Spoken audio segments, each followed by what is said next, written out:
The narrative of this panel is really to kind of have the broad discussion around everything from the Kiwisaver 10-year anniversary retrospective and perspective, talking about retirement, savings, financial capability, what does good in retirement look like, and so forth.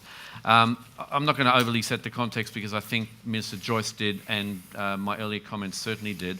What I'm going to do is invite Nick Sherry to address us and perhaps just set the scene in a global sense, both given his previous roles but his current role, in terms of what he sees as the world of super, Kiwisaver, retirement savings and retirement. Nick, welcome.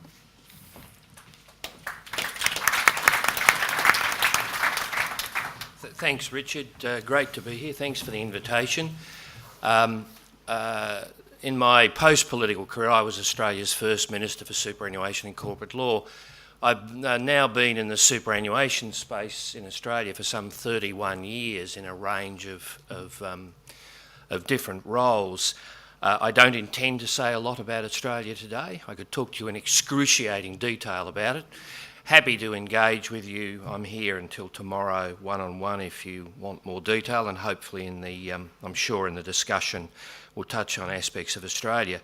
But since I retired 5 years ago, I should acknowledge I'm the APAC chair of FNZ, and I think the Minister referred to great export businesses, an amazing example of a very successful New Zealand company that's now a global technology business and doing very, very well, and acknowledge Charlie Trotter, our MD in New Zealand, who I work closely with as chair of that company. But I also do a lot of work globally on pensions. I find it quite a fascinating and very interesting subject. So I'm just going to give you a few global insights in about 5 or 6 minutes about what is happening in the world of retirement incomes, whether we call it pensions or superannuation, retirement incomes. What is happening and why? And I think if I got, yes, success. The three pillars, as it is known globally, Pillar 1, a basic pension, I'm sure you're familiar with. Pillar 2 is an additional income related, usually, certainly in the past, been defined benefit, but increasingly shifting to what we call defined contribution. And then Pillar 3, voluntary contributions to a retirement income system. I mean, centrally to the world of change in pensions is what's happened with Pillar 1. Pillar 1 100 years ago was only a very low and basic protection. When pensions were introduced in countries, it was a very modest benefit and seen as a safety net. And the reality was 100 years ago, when pensions were introduced in developing economies, most people didn't even live long enough to receive it. Of course, that's changed dramatically in the last 100 years. The other big change in pensions up until the last 20 years has been the growth in benefit level. And so we've seen at Pillar 2, depending on the country, an increase in benefits and an extension of benefits from well beyond what was a basic safety net originally to, in most countries, an income-related benefit, which increased the expense and costs of pension systems in most countries. So in Australia's case, of course, our Pillar 1 is known as our age pension. It's a government payment, pay as you go. In the New Zealand case, it's superannuation. Pillar 2, and to the extent you have Pillar 3 in New Zealand, it's Kiwisaver.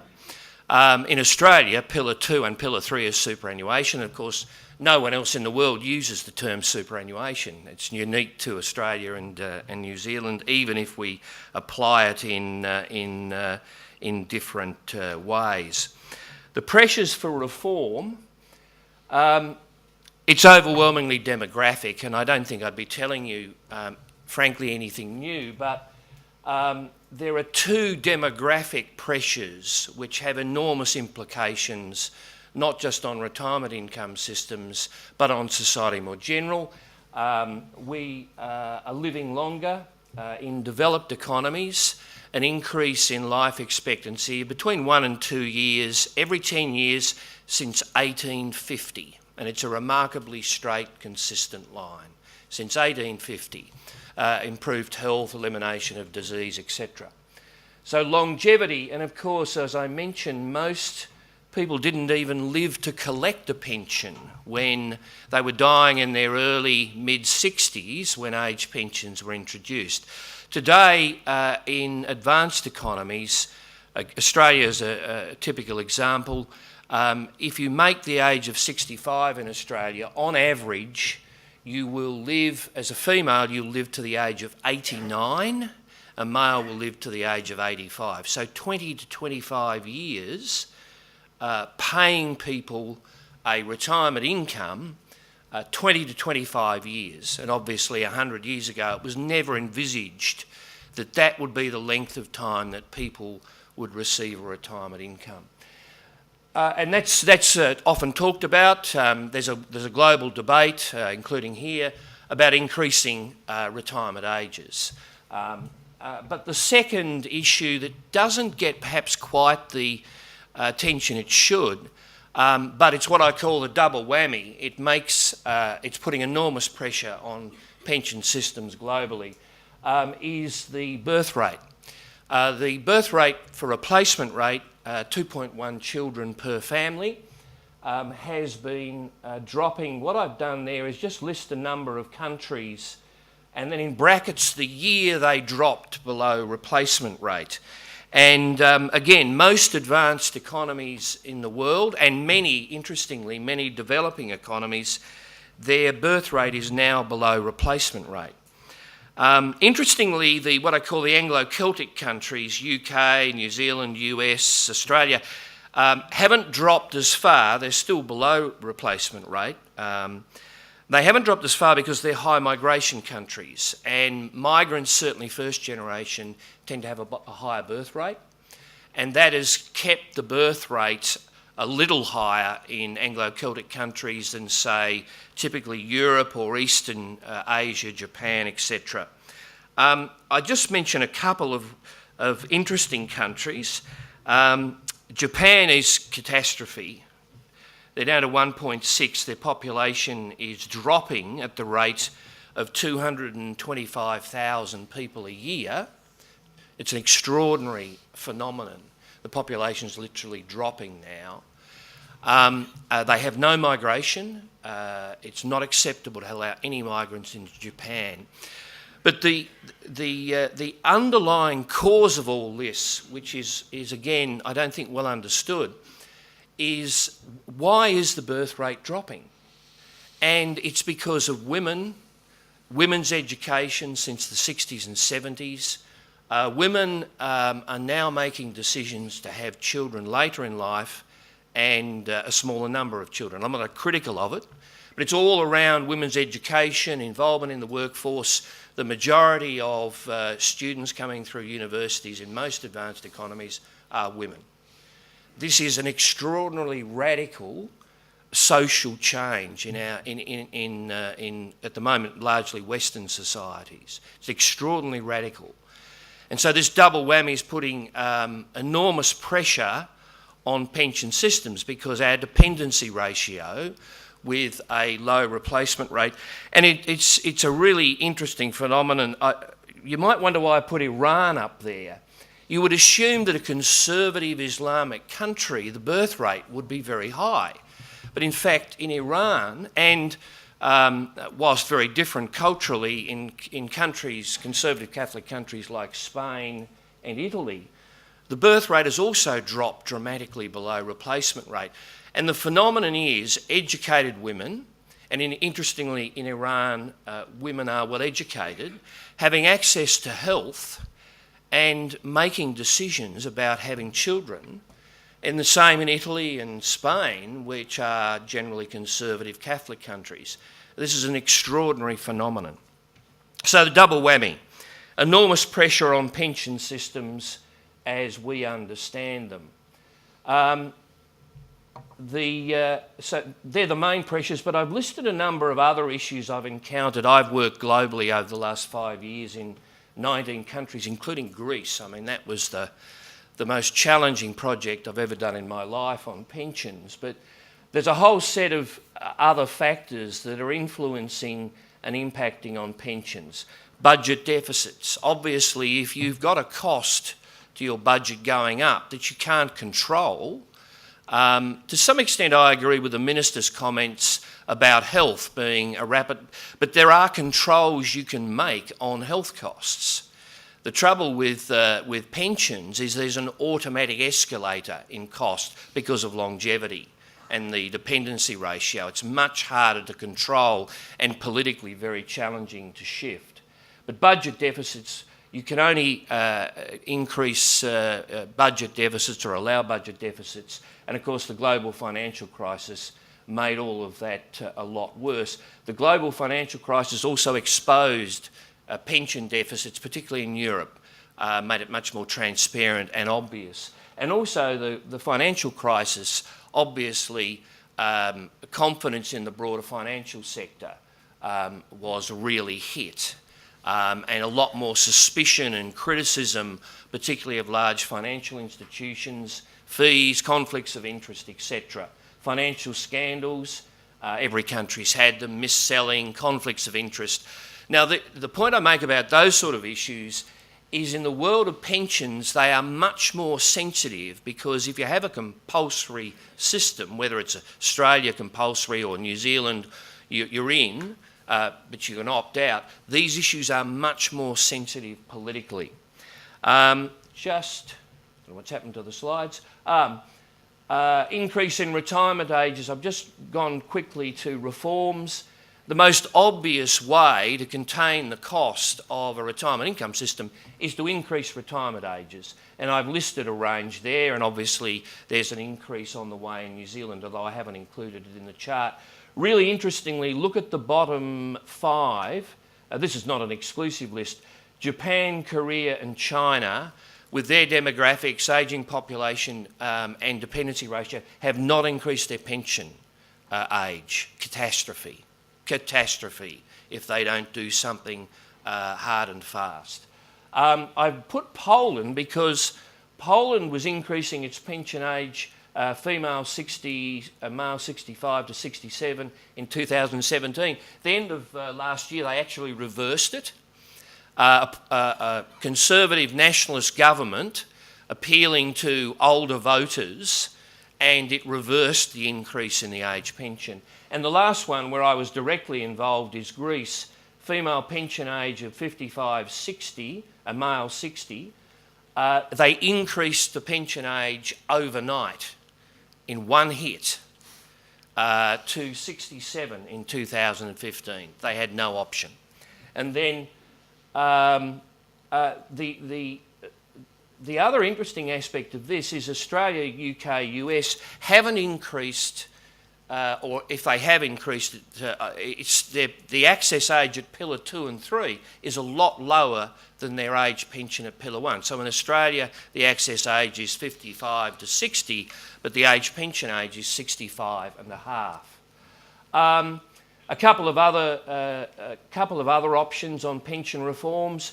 A lower pension, you can change the indexation provision. The government in Australia has announced it wants to change, for example, the indexation of the Australian pension from male earnings to inflation. In the UK, there's a big debate about what's called the triple lock, which underpins the highest of inflation, wages, etc., on increasing the UK pension. In Greece, things were so desperate that they introduced a special new tax on pensioners. They only excluded the new tax from lower pension income earners. A new tax of 25 to 50% on your age pension in Greece as a result of their crisis. The other responses, closed DBs, particularly at Pillar 2, this phenomenon of increasing benefits, particularly defined benefits at Pillar 2, is now unsustainable. And so we've seen the retreat of defined benefits in the private sector. But interestingly, in the Anglo-Celtic world, Australia is the only country that has closed its public sector DBs as well. And then we have, as I've mentioned, at Pillar 2 and 3, a clear shift to defined contribution. There's many examples of that: Switzerland, Chile, Australia, Sweden, Hong Kong, New Zealand with Kiwisaver is another example. So there's a definite shift at Pillar 2. I've said China. China does have a DC system that is introduced, but many of the accounts are empty because the government organisations have been using the money in the DC accounts to pay the DB liabilities. Really challenging stuff. And then there's a couple of countries where it's DC only, and that's Singapore, Hong Kong and Chile. Interestingly, in Chile, when they shut down the government pension system and introduced DC, the military made sure they kept their DB pension, but then they were the government of Chile at the time. The real Australian favourite, it's not a favourite anywhere else in the world, is means testing the pension. You know Australia's pension is means tested. A quarter of Australia's population over age 65 get no age pension. Another 20% get part age pension. When I mentioned this to the Greeks, you should have seen the look on their faces of horror that you would means test and remove them from the pension. And then, of course, again in Australia recently and the UK and other countries, we're seeing new caps on limits for contributions into DC systems, lower caps, yearly caps, some quite dramatic new provisions to contain the cost of DC systems. Finished there. Awesome. Thank you, Nick, and really interesting kind of global perspective around the three pillars and the challenges. I guess the task now is to kind of dive into a little of detail in terms of what's going on here. My first question to Diane, and Diane, thanks for joining us. You've done, I thought, an amazing job late last year with the release of the report and the way you engage the New Zealand community. What's your read on how New Zealand can take some of these global themes and get the system right here? Yeah. Now, can everybody hear me okay? Great. So the review of retirement income policies, which is something we do every 3 years, which we completed in 2016 and submitted in December 2016. The starting point for the review inevitably was the data. We raided everything we could find that was existing and then filled the gaps with stuff we couldn't find. So MSD and IMBI and Treasury and Massey, thank you, and everybody else who've done some great work. And we all know this stuff, don't we? To be really honest, we kind of know this. Dependency ratios are changing. We're living longer, healthier, and then, unfortunately, we're living longer unhealthier too. So we talked a bit about the increased cost of super, $30 million a day, going to $98 million a day. But as the Minister said earlier, healthcare is something we mustn't forget and increases. So look, we went through all of this, but you know, we kind of know this, and I didn't want the review to be about what we already knew. And I had concerns that the aggregated data actually didn't tell us really what we needed to know to make the recommendations around policy. We know we're having fewer babies, thank you for that. I just want to make just a slight point that those pesky educated women, I just want to make the point, I don't think they make the decision on their own. So I think as we go through it, broadly, whoever you're having the baby with is part of the agreement. So I think probably we should recognise and reflect that. But anyway, moving on. So with the review, we said, look, here's all the stuff we know, and we kind of all know it. What don't we know? And that's what we took to New Zealand. And the point about that was you know, we literally took it on the road. We went through shopping malls and up and down New Zealand. We got verbally abused and shouted at, and then we had some wonderful conversations. We interviewed around 350 people on camera. We got around 12,000 people submitting stuff online. In addition, another 12,000 comments. We surveyed 500 workplaces about the ageing workforce. So it was pretty extensive. We took 7 themes across 7 months: who gets what, who pays for what, Kiwisaver, etc. So all of that work informed our recommendations around what is inevitably an ecosystem a retirement income ecosystem. Often it comes down to age of eligibility. It's not, actually. You can't talk about that without talking about the workplace, without talking about Kiwisaver, and without talking about health and all the interdependencies. So I tell you some of the things we found that were a bit surprising. When you look at people in their 50s and 60s in New Zealand, actually unemployment is low and workforce participation is high. If I was sitting in Wellington on my rear end looking at spreadsheets, I would think job done, we don't have an issue. When you open it up and you hear from New Zealanders, actually what we heard from were people in their 50s who, while they were managing to work, were actually extraordinarily frightened about their job prospects, about losing a job, about where they were at with their savings. And I'm 50. There's something about being in your 50s where you feel time is running out and maybe you haven't done enough with the first 50 years and you're quite frightened about how that's going to take you into maybe the next 30. So there was an extraordinary amount of pain coming from people in their 50s that we hadn't seen in the numbers, and that was really very important. So I recommended the age of eligibility should go up. I believe it needs to. I think it should anyway, but I also believe that we should invest heavily in identifying what people need in their 50s to enable them to continue to be healthy, to work, to prepare the workplace for them, and prepare them for the workplace. And what people said to me resoundingly is, we want to work, actually. We enjoy working. We want to be part of society. We want to have meaning in our lives. We want to get up in the morning and have something to do. So I'll just spin through a few other things. I'm conscious of time. The 500 organisations we asked about what work they had underway for the ageing workforce, I'm afraid 83% of them said nothing. We have nothing underway. We roasted them, and we think some of them have got something underway now, and my colleague David Boyle has got a cunning plan that he's developing in that space. Kiwisaver, we went out with a hypothesis that people weren't contributing because they couldn't afford to. And people had said that online at times, and that was where we'd started. I sat in Kaikoui, I sat all around New Zealand face to face, and people said, actually, we're just going to come clean. It's not an affordability issue. We just don't believe we'll get it back. So I could put money in, but I'm worried I won't see it again, and I'm also worried I won't live to 65. So the game changers there were, actually, it is your money in your name. You will see it again, A.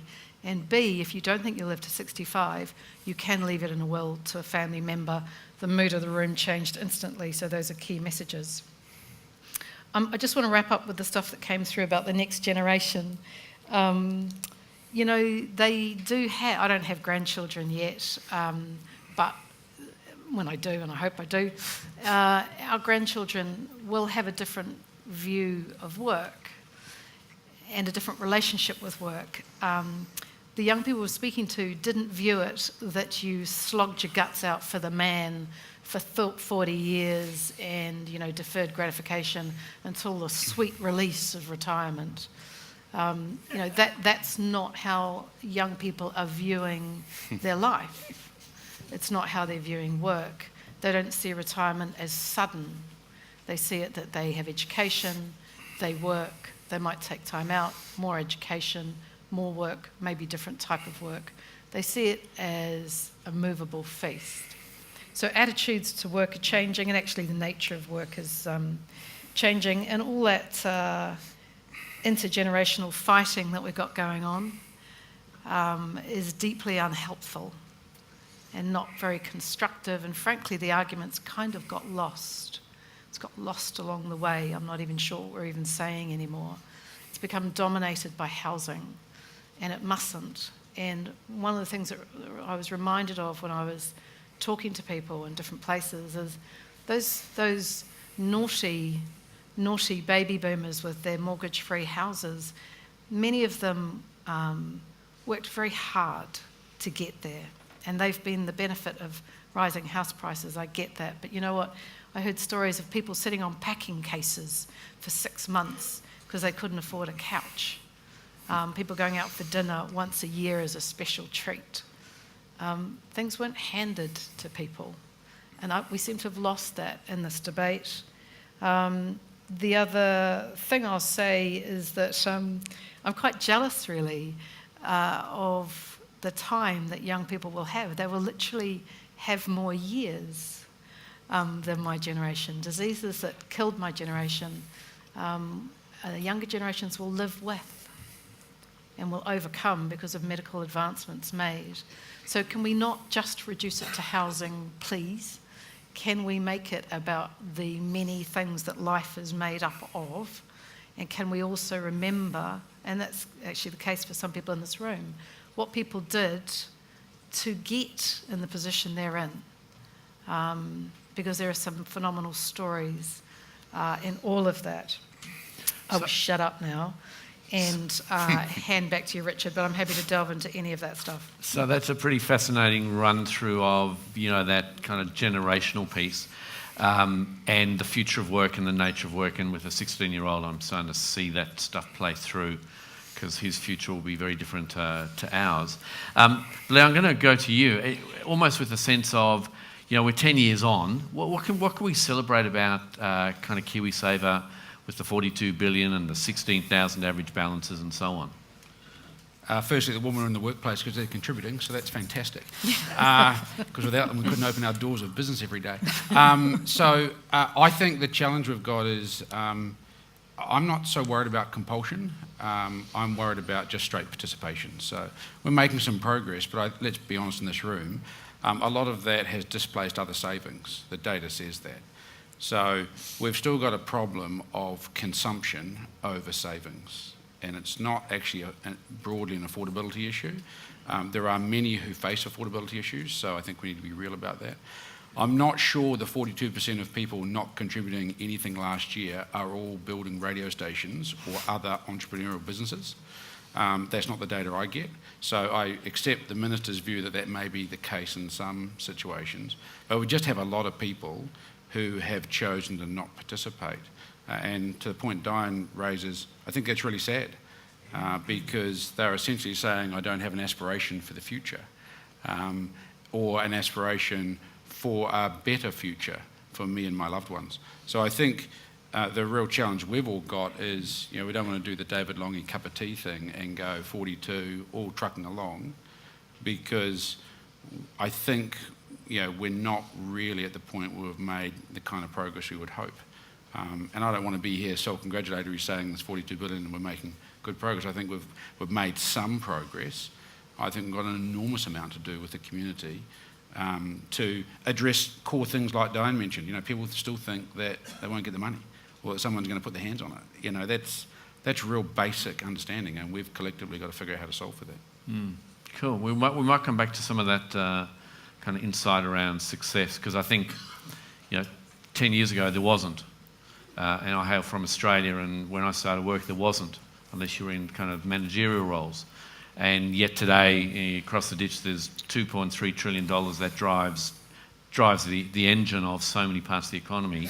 And here with 42 billion base, there's a lot to celebrate, and it's kind of getting that balance. But for sure, Claire, just pointing to you, Massey and Workplace Savings have done a lot of research over a lot of years about what does good look like in retirement, both from a financial and lifestyle point of view. What's your take on this broader debate?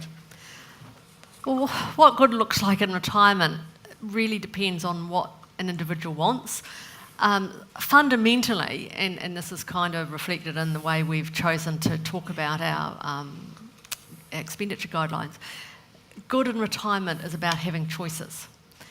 So what we don't want is that people get into retirement and they're stuck because they've got a certain amount of money and that dictates what they can and can't do. What we want people to be able to do in retirement is to have choices. So do they want to work? We don't want them working because they have to, we want them working because they want to. And the reality is, despite what we keep getting told, a lot of older people do want to keep working. They want to change the type of work they're doing. They don't necessarily want to be working full time, and they don't want to be doing 7 a.m. till 10 p.m. type days, but they'd like to continue working. I usually quote my late father-in-law, who didn't actually fully retire until the age of 81. He was doing a totally different job in the last 10, 15 years, and he wasn't working full time, but he was working because he enjoyed it. He enjoyed getting out and meeting people, and that's what we want. So it is about having choices. It's about being able to travel if you want to. It's about being able to spend time with your family if you want to. Whatever you want to do in retirement, a good retirement is about being able to do that. And it's about being able to do that at the age that you want to. So not being focused on the age of eligibility for New Zealand superannuation, but determining at what age do I want to start changing the way I work and the way I live my life. For some people, that might be at 50, it might be at 55. For others, they're not going to make any substantial change to the age of 70. And again, it's about having the choices to be able to do that. It's really unfortunate. Again, I keep telling my family they're unfortunate because I keep using them as examples, but different people have different ability to do things. But I've got a couple of people in my broader family currently who are going to turn 65 next year. And they're basically counting down the days to when they get New Zealand superannuation. And I find that really, really sad. There's no reason for either of them why they can't continue to work, why they can't continue to do things. Why should they be so focused on a particular birthday? It just, to me, doesn't seem right. And that's what we've got to think about with retirement, with superannuation, is about giving people choices so that they don't have to be focused on a birthday, don't have to be focused on New Zealand superannuation, and can do the things that they really want to do. So there's a great follow-up question, and I might go to Anna with this one, which is, so whose responsibility is it to kind of lead this debate that the world is changing and 65 is just arbitrary and there's policy stuff and demographic stuff? Well, what's your take on that, Anna? Well, I guess in the middle of a campaign, it's a good time to start that debate. I think, look, I've got to commend the governments, I guess, on dealing with the problems of today, and that's probably where they will win the votes. But I think, look, there is a tsunami coming. We've talked about the ageing population. We've talked about the needs for better retirement savings for New Zealanders. I think, look, and reflecting on the Minister's comments this morning, I also don't believe that every New Zealander is an entrepreneur. I think we all think we want to be, but we aren't all entrepreneurs, and we're not all going to be able to sell our radio stations or our businesses, you know, to fund that future that we want and that comfortable lifestyle that we want. I think the other thing, you know, that the Minister touched on is, look, everyone does need a house to live in their retirement, and it's really important that people pay their mortgages off. What I struggle with is, let's not wait till we're 50 to start saving for our retirement. We need to, I guess, help New Zealanders start thinking about, you know, saving a little bit for longer, as opposed to, you know, wait till the point, you know, and Diane is there. You know, if you started now, it's a lot harder than me, who's a little bit younger, and can start today or tomorrow. Oh, are you younger than me? Look, so who is it? It's not just the government, though. It's not just the government that needs to make... yes, I'm younger and I'm a woman. It's not just the government that needs to, I guess, drive the policy, and I guess that's why we've seen, you know, Diane's review come out. We've seen 2 good reports out this week that start sparking that debate around the questions that we need to solve, the long-term problems, not the problems for today that are going to win the votes. I guess I get really concerned about what is this going to mean for future governments? What is this going to mean for New Zealanders of the future?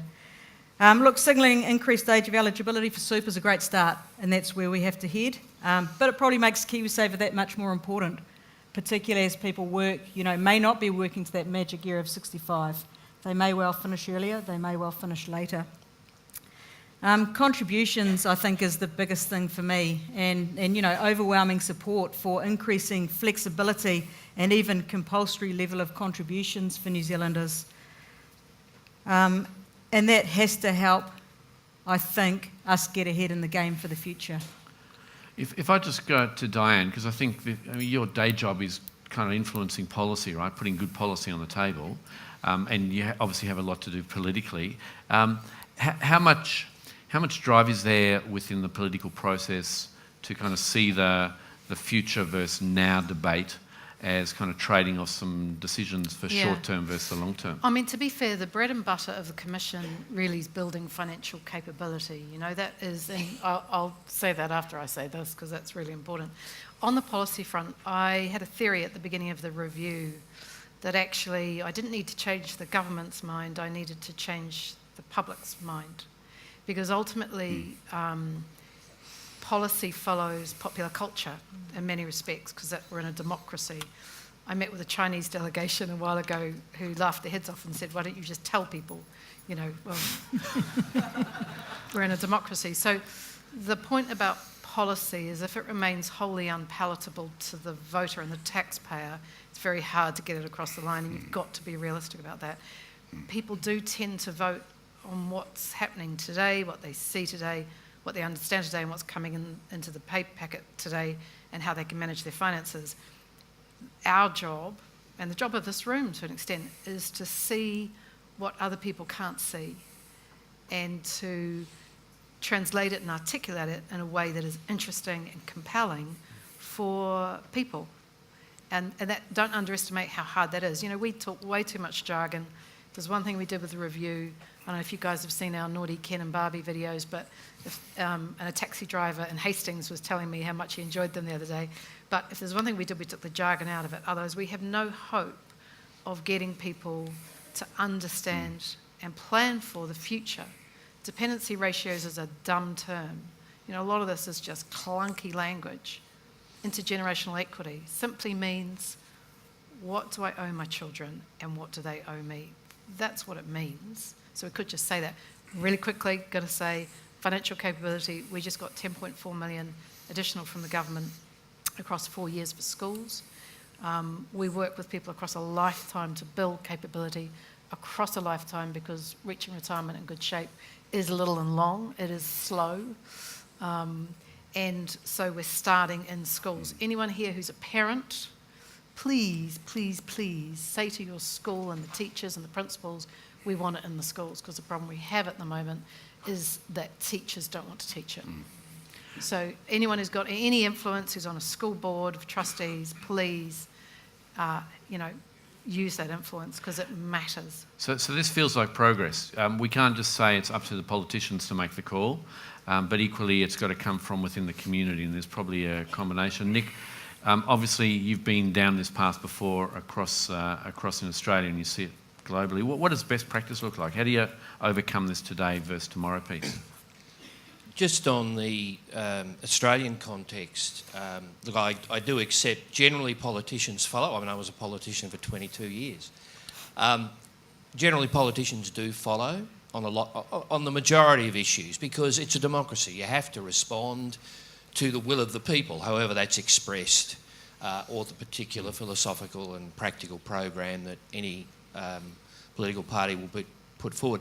But occasionally, and the interesting thing about Australian superannuation, it wasn't a product of widespread community debate. It was top down. It was Paul Keating and a small group of people who said, we are going to have compulsory superannuation, come what may. There was no community debate. Occasionally, governments of either political persuasion, left or right of centre, do make calls, and they can get away with it occasionally. And in Australia's case, Keating got away with mandatory superannuation. But despite what you might hear in Australia now, where everyone lauds our system, $2.3 billion, it's compulsory, a lot of those people opposed it. A lot of them opposed it. This was a very, very polarised debate in Australia when the debate occurred over a period of a couple of months when the legislation was presented. So occasionally governments do lead, and GST VAT is another interesting example. So the only other quick issue I'd mention is this, the concept of working longer, which I'm an advocate of and I think is inevitable.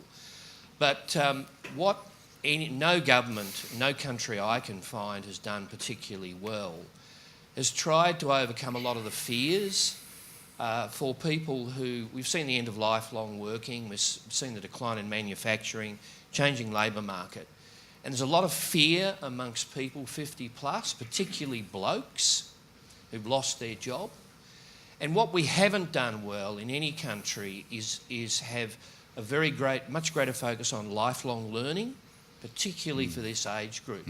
It's all very well having choices, but you don't have much choice if you haven't got the skills to maintain work and employment in the modern economy into your 70s. And that is not done well anywhere. And the second issue is anti-discrimination. There is enormous amount of age discrimination.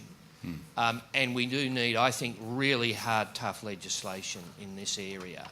Otherwise, what we're seeing bubbling up in a lot of Western democracies, the US, the UK, is a deep-seated resentment, and a lot of it's from blokes. A lot of it's very unreasonable. A lot of it's fear of migrants, fear of losing my job, the migrants are to blame. All this sort of stuff is bubbling up, and I think it's very dangerous, but it's very, very hard politically to overcome. Yeah, really interesting. Folks, this is very interactive, so if you... Oh, we've got our first question. There you go. I'm going to come to that question. I've just got to go back to Blair with the elephants in the room. But if you do have a question, flick it through and the panel's happy to take it. Elephants in the room. Sometimes this industry is kind of seen as self-serving. You know, you're calling for more contributions so you can feather your own nest, make more money, charge more fees and so on, amongst many elephants in the room. What do you see where you sit at AMP in terms of managing the kind of the tougher debates with a consumer lens on? I think the elephant in the room for the people in this room is, to Diane's point, we talk in gibberish, frankly, and consumers just turn off.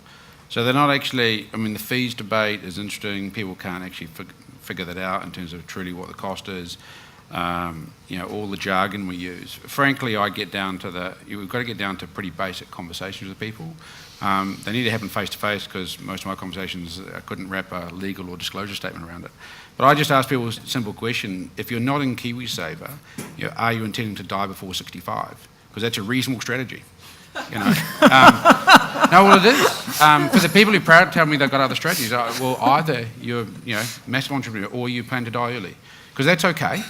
But if you're intending to have some kind of retirement, you know, I just pull out Claire's work and go through the detail. You know, and the elephant in the room is the massive disconnect between New Zealanders' stated chocolate box view of retirement and the practical reality of their financial affairs right now. And when you look at the choices column in Claire's work, it doesn't match the choices that people describe to me. There's a massive gap. And if we aren't able to bridge that, we're just going to have a whole lot of people who purchase products and services from us who will be really unhappy, because they currently think the sticker on the box of the stuff they're buying from us is going to get them to a certain place. But it's hugely disconnected from what they describe to me in non-technical terms of their expected retirement outcome. And that's a huge problem in New Zealand. And I think Kiwisaver is perpetuating it, because they think 3 + 3, it's all good, happy days. And frankly, it ain't going to get them there. Cool. We're going to go to the floor because there's a bunch of stuff coming in. And Diane, this one's for you. At what age is the financial capability education in schools targeted? The money's been allocated to 5 to 18. However, it'd be fair to say that we think 10 to 15 is a really critical point. It's when that shit starts getting real, so to speak. You start to get an FBOS card, you get a mobile phone, you may be going, you know, out to McDonald's with your mates on your own. So it will be 5 to 18, but with a focus on 10 to 15. Also, as you're coming out of school, 16, 17, 18, you're starting to get debt literally thrown at you, and you're making some big decisions then. A different type of work will kick in there, but that's still a really critical period. 16 to 24 is when things can go horribly wrong and determine the rest of your life, frankly. And we deal with people at 25 who've racked up some extraordinary debt, not student debt, I don't mind that, debt on all sorts of other stuff that they can't even remember what they bought, and suddenly they owe 20 grand on a credit card and a couple of other things, and actually home ownership just goes out the window for them because they're too busy trying to pay down crazy debt that somehow they accumulated between 16 and 24. Cool. And a question, I'll have a volunteer if anyone wants to have the first crack at this. The views of reducing Kiwisaver access, why can't I retire at age 60 and tap into my Kiwisaver? Oh, look, I'll start. I guess if you want to retire at age 60 and you've only started saving at age 50, you're probably not going to have a lot to retire on. 65 is an arbitrary age to access your Kiwisaver, and I think, you know, it gives you that choices on top of New Zealand Super. So I think you can retire at any age you want. Whether you can use Kiwisaver or not will be very much down to where the mandated age for Kiwisaver access is. What is more important, I think, is to have a plan when do you want to retire, what kind of lifestyle do you want to have in your retirement, work out how much time you've got to save up for that, and then you'll have the funds, whether they're in Kiwisaver or something that's unlocked, or sell your radio business. Yeah, and I agree. I think that the third pillar is your voluntary contributions. The other ones you can access earlier. For most people, they're 3 plus 3 or less than that, given so few are contributing. Needs to be for a bit later. So I think we've got to get some advice wrapped around it. Yeah. So okay, that's the segue, right? I guess the question is, how important is advice all the way through your Kiwisaver journey, rather than just kind of when you end up with a whole bunch of money? Maybe Claire, I'll start with you. Yeah. Financial advice is fundamental, and that's the problem. A lot of people, they start their Kiwisaver and they're not even sure whether they're in the right fund. Are they in the right provider? They're often in the default provider, and they don't bother changing. They're in a balanced fund because that's what they end up in, and they don't make changes, and they're not getting the advice. And the problem is that there aren't enough advisors out there, and there's no financial incentive for the advisors to cater to that part of the market, unfortunately. So I think that's something that the providers can do better. There needs to be that provision throughout, and some checkpoints along the way that says, let's have a look at how you're going. So I think that's something that the providers could be doing. Let's see what they say. Anna. Yeah, look, agree completely. Look, advice is really important on the day that you join Kiwisaver. You don't have many decisions to make. What fund type am I going to be in? How much am I going to contribute, and is that going to get me to where I want to get to? Have I given my provider my email address so they can contact me? I think, look, when you join Kiwisaver, it's important to get that advice. I think at the age of 40, think about when you've just bought your first home. You do want to pay your mortgage, but you also don't want to miss the benefits of Kiwisaver. That's another good point. I think, look, 55 is critical. You're 10 years away from retirement. And 65, actually you're at that magical age. This isn't where we should be handing back money to our retirees. This is when they're going to need help most to make it last for the purpose they've been saving for. I thought you had a great hair story on this one, Blair, didn't you? You said I wasn't going to go provocative. Go provocative. I don't think you might. I'll take a broader view on advice. I'm of a view that insight's critical and expertise. If you ain't got it, you should get some, and you get that from an advisor. So I'm fine about people to DIY. Most of them, though, are not DIYs. They're just faking it till they make it. So that's an issue. Because there's the issue. People come to me and say they want to can do it themselves, but they just don't go through the effort. So advisors are there to coach and help them. My view on advice, though, is you need that way more regularly to actually save you from yourself, because people made bad consumption decisions. I mean, what's the point of being in Kiwisaver and beginning to save, but you have no insurance to manage the downside risk in your life? I mean, talked to a friend on Tuesday, went to a funeral on Monday, 47-year-old female. She had Kiwisaver, had no life insurance, and dies of a brain aneurysm, and now there's the give a little thing up at the funeral. And I've been to a few funerals lately where they start to put give a little up. That's not the slide you want at your funeral. No. So frankly, advice has to be more broad, a broader conversation than just Kiwisaver, and that's what I worry about. Kiwisaver is dominating the conversation. New Zealanders are not getting themselves organised. So if you're not organised, get someone to help you. If you're unfit, people go for the gym, but we just don't have that methodology with advice. Equally, I'm sorry, it's not a charity business. So, I work with a lot of advisors, and they would, openly tell me the expectation from the consumers is that it's there for free. Well, it's not. So we have to find a better way of having that conversation, because people, to Diane's point, my normal reference point is people spend more having their hair done than they do on getting financial advice. So, which is more important? So, because fundamentally, we'll get more advice. Your hair, Blair, clearly. Well, for all the people who tell me they can't afford the advice, I ask them to show me the phone they're carrying, and it's generally an expensive iPhone. So, okay, so you can't afford the advice, but you've got a flash phone. It's pretty simple consumption stuff. To Claire's point, why they're not advised in the industry? Because actually it's pretty hard work to meet the thresholds, requirements, and actually run a profitable business. You talk to them, it is hard work. So that's a great way to probably close. I'm going to ask everyone one last question, but certainly, you can't divorce this kind of broad set of advice from a Kiwisaver life, from an insurance and risk management piece. And I don't think any of us wander around in our worlds going, I'm here with my Kiwisaver hat on. It's, you just live life and you go, I need a financial solution. So I think in there is a whole bunch of opportunity. I'm going to close or ask you folks to close with the answer to this question. We're sitting here 10 years on. If we're sitting in the same room or a bigger room in 10 years' time, how will we know that we've been successful? And Diane, I might start with you. I'm just going to pick a subject that's a very broad question. The thing that I care quite passionately about is there is discrimination against older workers, as point earlier. I don't think legislation is the answer there. You can always get around legislation. Actually, I think it's about our beliefs. I heard an HR director with a staff of 7,000 say 65-year-olds don't stand on a swivel chair to change a light bulb. We've got this view that older workers are less able and more expensive on ACC and other things.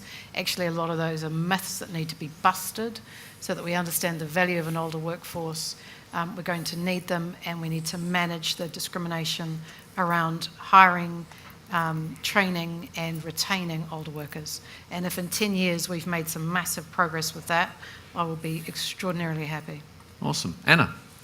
Goodness, well, I might sell my radio station in 10 years if I started. I think, look, things will be simple. New Zealanders will understand the benefits of Kiwisaver and, to Blair's point, probably more holistically, their health and their wealth, and be prepared for that no matter what eventuates between the age of, of the age of 18 and the age of, 105 or whatever we're going to live to. Nick, how about for you? I think, certainly in 10 years' time, the power of compound interest, the power of a compound return. We've seen that in Australia, but the outcomes are still modest, particularly for baby boomers. I think the one area, we've debated every issue uphill and down dale in Australia, but the one area that's not been well dealt with or well settled is the issue of what do you do with a lump sum at retirement? What are the post-retirement arrangements? And we're still debating this in Australia. And indeed, it's a big part of the debate globally in the UK. Lump sum, you literally massive lump sum. I've never seen this amount of money in their life, but Australia has not yet, in my view, developed an effective set of options for post-retirement. So my message is the sooner you do it, the better, and hopefully in New Zealand you do it a damn sight earlier than we have done in Australia. Awesome. Claire? I think we've been successful if in 10 years' time we don't feel we need to talk about Kiwisaver because it's just life. It's nothing we need to talk about, it's just what goes on.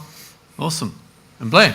Well, and to that point, I hope that people in 10 years' time can match up their aspiration for retirement with the actual number and use, like Claire's doing, to actually calibrate that. Because if we've got people arriving at retirement happy and content, that will make for a great community. That's awesome. That's been a really interesting debate and discussion, and hopefully pointers to what does good look like into the future. So on behalf of all of us here, thank you to an awesome panel.